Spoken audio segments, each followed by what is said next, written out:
मकड़ी, चींटी और जाला।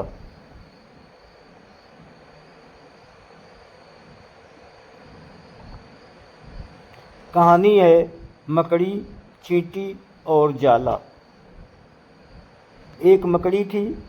उसने आराम से रहने के लिए एक शानदार जाला बनाने का विचार किया और सोचा कि इस जाले में खूब कीड़े मक्खियाँ फंसेंगी और मैं उसे आहार बनाऊंगी और मज़े से रहूंगी।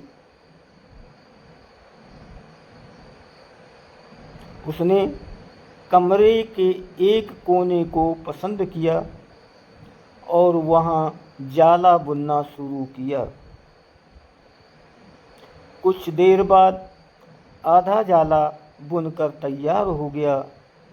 ये देखकर वो मकड़ी का काफ़ी खुश हुई और तभी अचानक उसकी नज़र एक बिल्ली पर पड़ी जो उसे देखकर हंस रही थी।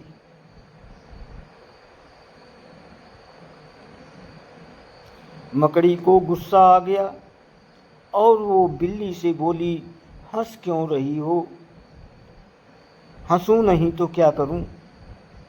बिल्ली ने जवाब दिया, यहाँ मक्खियाँ नहीं हैं।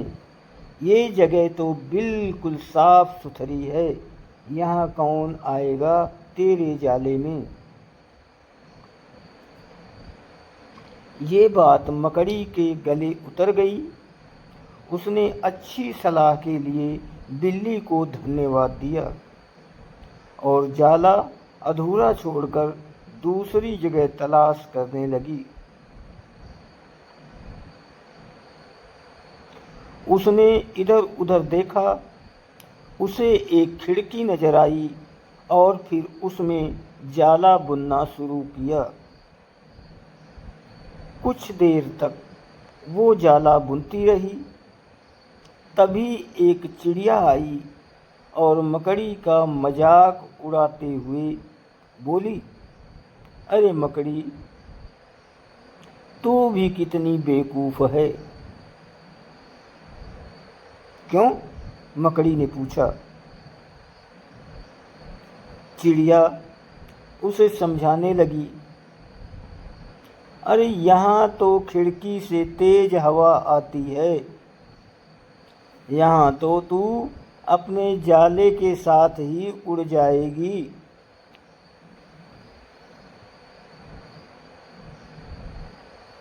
मकड़ी को चिड़िया की बात ठीक लगी और वो वहाँ भी जाला अधूरा बना छोड़कर सोचने लगी, अब कहाँ जाला बनाया जाए। काफ़ी समय बीत चुका था और अब उसे भूख भी लगने लगी थी। अब उसे एक अलमारी का खुला दरवाज़ा दिखा और उसने उसी में अपना जाला बुनना शुरू किया।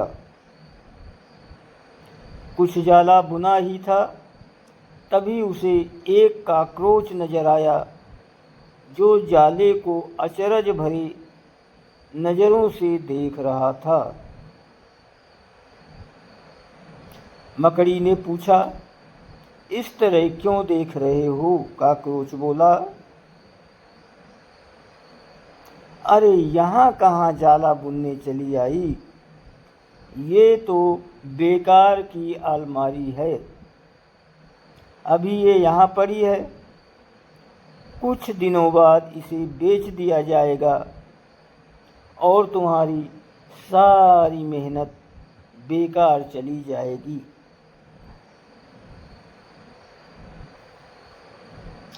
ये सुनकर मकड़ी ने वहाँ से हट जाना ही बेहतर समझा।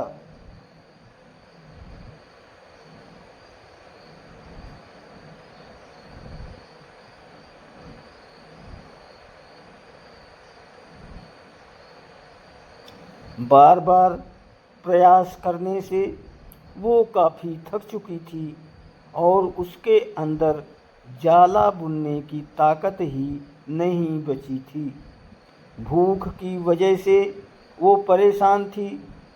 उसे पछतावा हो रहा था कि अगर पहले ही जाला बुन लेती तो अच्छा रहता, पर अब वो कुछ नहीं कर सकती थी। उसी हालत में पड़ी रही। जब मकड़ी को लगा कि अब कुछ नहीं हो सकता, तो उसने पास से गुजर रही चींटी से मदद करने का आग्रह किया।